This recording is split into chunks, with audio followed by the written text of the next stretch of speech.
A B C কেন্দ্রবিশিষ্ট তিনটি বৃত্ত পরস্পরকে বহিঃস্পর্শ করেছে, যাদের ব্যাসার্ধ যথাক্রমে 4 সেন্টিমিটার, 5 সেন্টিমিটার ও 6 সেন্টিমিটার। এবিসি ত্রিভুজের পরিসীমা কত সেন্টিমিটার? তো আমাদের তিনটি বৃত্ত দেওয়া আছে যারা পরস্পরকে বহিঃস্পর্শ করেছে। তো এ কেন্দ্রবিশিষ্ট বৃত্তের ব্যাসার্ধ হচ্ছে 4 সেন্টিমিটার, বি কেন্দ্রবিশিষ্ট বৃত্তের ব্যাসার্ধ হচ্ছে 5 সেন্টিমিটার এবং সি কেন্দ্রবিশিষ্ট বৃত্তের ব্যাসার্ধ হচ্ছে 6 সেন্টিমিটার। আমাদের এবিসি ত্রিভুজের পরিসীমা বের করতে বলা হয়েছে। তো আমরা যদি এর সাথে সি, বি এর সাথে সি যোগ করে দিই এবং এর সাথে বি যোগ করে দিই, তাহলে আমরা এবিসি ত্রিভুজ পেয়ে যাচ্ছি। তো এই ত্রিভুজের পরিসীমা বের করতে বলা হয়েছে। That means AB plus BC plus AC এর মান বের করতে বলা হয়েছে। আমাদের এই কেন্দ্রবিশিষ্ট বৃত্তের ব্যাসার্ধ হচ্ছে 4, তাহলে এই রেখাটি 4 হলে এটিও হবে 4। সেমভাবে সি কেন্দ্রবিশিষ্ট বৃত্তের ব্যাসার্ধ হচ্ছে 6, তাহলে এটি 6 হলে এটিও হবে 6। বি কেন্দ্রবিশিষ্ট বৃত্তের ব্যাসার্ধ হচ্ছে 5, তাহলে এটিও হবে 5।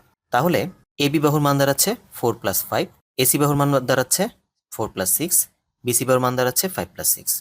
তাহলে আমাদের AB plus BC plus AC হবে, এবির মান 4 আর 5 মিলে হয় 9, বিসি এর মান 5 আর 6 মিলে হয় 11, এসি এর মান 4 আর 6 মিলে হবে 10। That means 30 centimetre. অর্থাৎ কারেক্ট অ্যান্সার খ।